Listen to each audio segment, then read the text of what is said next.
अस्सलामुअलैकुम dear students.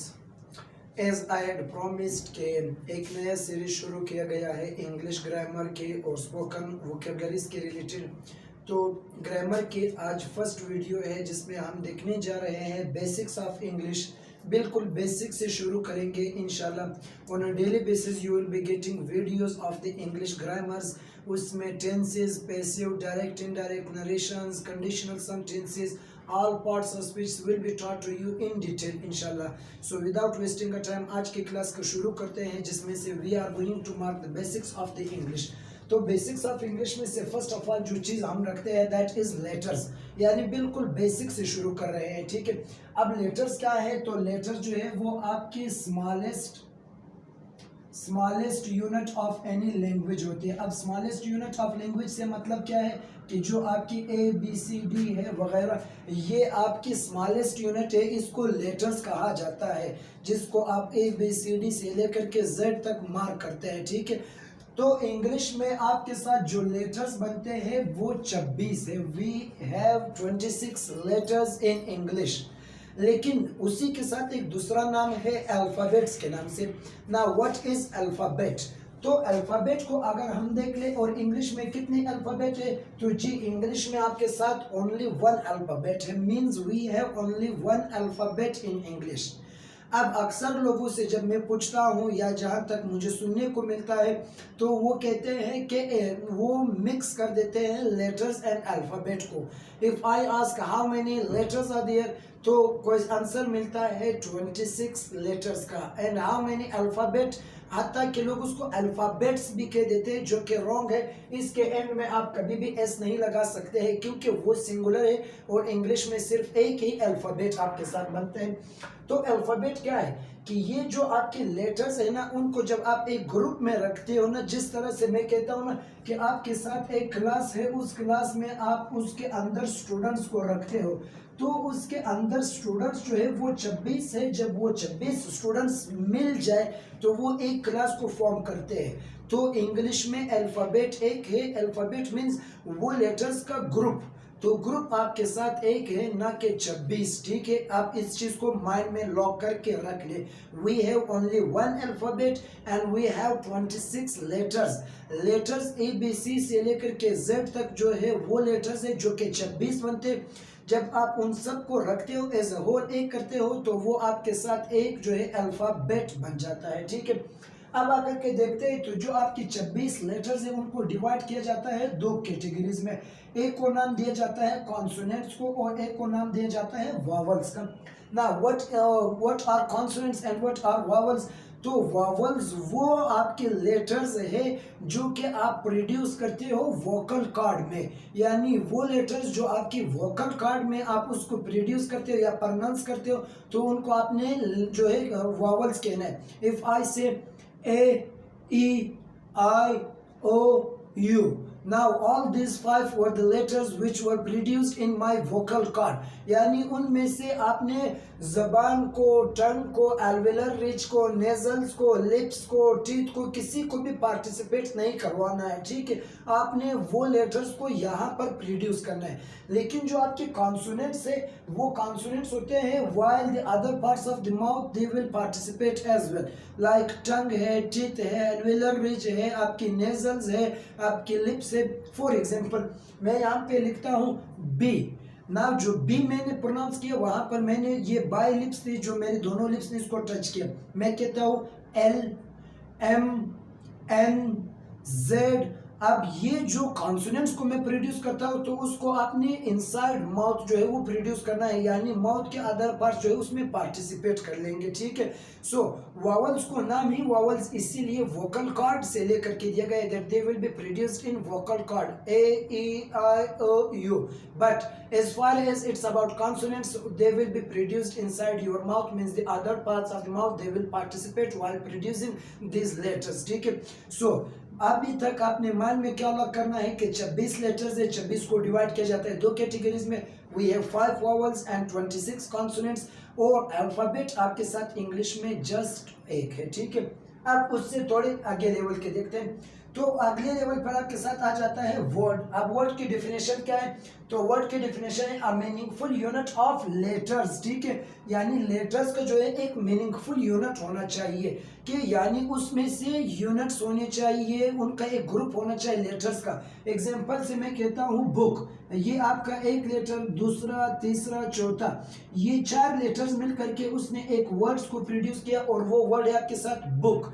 अब ये मीनिंगफुल भी है बिकॉज व्हेन आई से बुक तो उसके रिलेटेड एक इमेज मेरे माइंड में क्रिएट हो जाता है। व्हेन आई से क्लास, व्हेन आई से चेयर, व्हेन आई से पेन, तो उसके रिलेटेड एक इमेज आपके माइंड में ऑटोमेटिकली प्रोड्यूस हो जाता है। सो ये क्या है? एक ग्रुप ऑफ लेटर्स है और दैट शुड बी मीनिंगफुल, उसकी मीनिंग होनी चाहिए। अब अगर मैं इस वर्ड को, इसके जो ऑर्डर्स है उसको चेंज करता हूँ, मैं पहले डबल एस लिखता हूँ, फिर ए लिखता हूँ, फिर एन लिखता हूँ और फिर सी लिखता हूँ। अब ये भी तो एक आपका जो है वो ग्रुप ऑफ लेटर्स ही है, but it is not meaningful, तो ये आपका वर्ड नहीं होगा, ठीक है। अब इंग्लिश में 2 वर्ड्स इस तरह है जो आपकी एक एक लेटर से बनते हैं। एक आपके साथ आई है जिसको हम फर्स्ट पर्सन प्रोनाउन भी मानते हैं, और एक आपके साथ ए है जिसको हम इनडेफिनिट आर्टिकल भी मानते हैं, ठीक है। तो यहाँ पर ये आपके साथ 2 इस तरह के वर्ड्स है जिसको आपका एक ही लेटर आकर के उसको बनाते हैं। एक आई है जो फर्स्ट पर्सन प्रोनाउन माना जाता है, और एक ए है जिसको हम आर्टिकल मानते हैं, ठीक है। आगे थोड़ा लेकर के चलते हैं, तो जी अगले लेवल पर आपके साथ है सेंटेंस। सेंटेंस की डेफिनेशन क्या कहता है? A group of words which has subject, predicate and give us clear meaning. ये अभी मैं इसके बेसिक को सिर्फ मार्क कर रहा हूँ, आगे जाकर के we are having other types of sentences, कि जिसमें से आपके सिर्फ ऑब्जेक्ट और वर्ब आएंगे, जिसमें से आपके सिर्फ सब्जेक्ट और वर्ब आएंगे, जिसमें से सिर्फ आपके वर्ब आएंगे। तो अभी तक जो इसके कंस्ट्रक्शन में मैंने देखा है वो ये फार्मूले में मैंने आपको बताया कि a group of words which is subject and predicate and give us clear meaning. अभी ये बेसिक लेवल की डेफिनेशन है, आगे इंशाल्लाह with the passage of time इनके जो डेप्थ कंसेप्ट है उसमें जा करके ऑब्जेक्ट के डेप्थ कंसेप्ट सबको इंशाल्लाह we are going to deal with all this things in depth, ठीक है। तो इसका डेफिनेशन क्या है? अच्छा, तो कहते हैं कि a group of words which has subject and predicate and give us clear and complete meaning. तो एग्जांपल ये मैं कहता हूँ अली प्लेज हॉकी, ये अली आपका सब्जेक्ट हो गया और प्लेज हॉकी जो है वो आपके साथ प्रेडिकेट है, और ये आपको एक क्लियर मीनिंग भी कन्वे कर रहा है, तो ये आपकी सेंटेंस हो गया। सेंटेंस मीन्स ये ग्रुप ऑफ वर्ड्स भी है, इसमें सब्जेक्ट भी है, इसमें प्रेडिकेट भी है, और ये आपको क्लियर मीनिंग भी कन्वे कर रहा है। So that's why it will be considered as a sentence in English, ठीक है। अब यहाँ पर हमने एक चीज को देखा, वो था subject. Now what is subject? तो सब्जेक्ट को अगर देखते हैं, सब्जेक्ट के हमारे साथ 2 डेफिनेशंस बनते हैं। एक आपकी बेसिकली इंग्लिश में होते भी 2 टाइप्स ऑफ सेंटेंसेस है, एक को आप एक्शन वाले सेंटेंसेस कहेंगे, एक को आप कंडीशन वाले।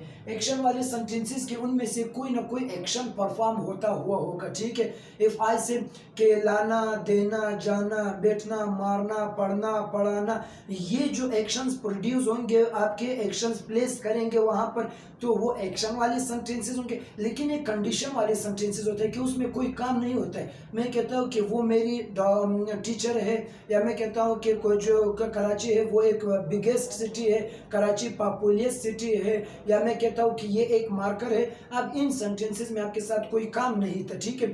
सो दोनों सेंटेंसेस में जरा सब्जेक्ट को मार्क करते हैं। पहले में क्या है कि जो एक्शन वाली सेंटेंस है उसमें जो आपका डूअर ऑफ एक्शन होगा उसी को आपने सब्जेक्ट मानना है। एक्शन वाले सेंटेंस में जो बंदा काम करेगा वो सब्जेक्ट होगा। एग्जांपल है अली प्लेज हॉकी, कौन खेलता है हॉकी? अली। तो यहाँ पर एक्शन वाले सेंटेंस में खेलना आपके साथ एक्शन था, एक्शन वाले सेंटेंस में जिसने वो काम किया वो आपके सेंटेंस का सब्जेक्ट हो गया। मैं कहता हूँ शी वॉश क्लोथ्स, वो कपड़े धोती है, तो वो सब्जेक्ट हो गया। मैं कहता हूँ असद गोज टू बाजार, तो असद बाजार जाता है, इस जुमले में असद काम परफॉर्म कर रहे, तो असद जो है वो आपके सेंटेंस का सब्जेक्ट माना जाएगा। लेकिन अब कंडीशन वाले सेंटेंस में क्या है? तो वहां पर सब्जेक्ट वो बनेगा जिसके बारे में हम क्या करें, अबाउट हुम और विच वी टॉक, जिसके बारे में हम बात करें। अब कंडीशन वाले सेंटेंस है उसमें तो कोई एक्शन होगा ही नहीं, एक्शन नहीं तो उसको करने वाला भी नहीं होगा। लेकिन उन सेंटेंसेस में एक्शन की राइट आपने उसको, जो सब्जेक्ट की राइट है उस वर्ड को देने जिसके बारे में आप बात करें। हियर आई से Karachi is the biggest city, तो यहाँ पे मैं कराची के बारे में बात कर रहा हूँ, कंडीशन वाले सेंटेंस से कराची जो है वो आपका सब्जेक्ट हो जाएगा। मैं कहता हूँ कि शी इज माई सिस्टर, तो वहां पर वो शी जो है वो आपका सब्जेक्ट हो जाएगा। मैं कहता हूँ ही इज माई सीनियर, तो वहां पर आप उसके बारे में बात कर रहे हैं, ठीक है। जिस चीज के बारे में या जिस शख्स के बारे में कंडीशन वाले सेंटेंसेस में आप बात करेंगे वो उसी सेंटेंस का सब्जेक्ट माना जाएगा। लेकिन एक्शन वाले सेंटेंसेस में जो बंदा एक्शन को परफॉर्म करेगा वो आपकी सेंटेंस का सब्जेक्ट हो जाएगा। मैं कहता हूँ जी Quetta is the capital of Balochistan. Now Quetta is not performing any action, but here Quetta will be consider as subject because I am talking about Quetta, ठीक है। सो ये थे आपके बेसिक्स ऑफ द इंग्लिश। इसमें से हम इंशाल्लाह आगे जाकर के verb, objects, predicate, extension of predicate और कॉम्प्लीमेंट इंशाल्लाह इन सब को नेक्स्ट वीडियो में देखेंगे। और उसके बाद फिर इंशाल्लाह हम टेंसेस की सीरीज को शुरू करेंगे जिसमें आपको हर टेंस जो है इन डेप्थ विद कांसेप्ट्स पढ़ाया जाएगा। Why do we use tenses, where do we use tenses, how to use tenses, when to use tenses. So इंशाल्लाह इन सब WH आंसर्स का आपको जो है वो आपको नेक्स्ट वीडियो और टेंसेस में मिलेंगे। इसके आने वाली जो वीडियो है इसी में हम बेसिक्स ऑफ इंग्लिश को ही मार्क करके देखेंगे। सो आई होप कि यहाँ तक आपको बेसिक समझ आ गए हो। लेटर्स क्या है, अल्फाबेट, सब्जेक्ट, सेंटेंस, वर्ड क्या है, उसके डिफिनेशंस क्या थे and how to pick them, how to identify them in a sentence. I hope कि आपको यहाँ तक बात समझ आ गई हो। अगर वीडियो पसंद आ जाते हैं तो काइंडली वीडियो को लाइक करके चैनल को सब्सक्राइब कर दे और अपने दोस्तों के साथ वीडियो को शेयर कर दे। Thank you.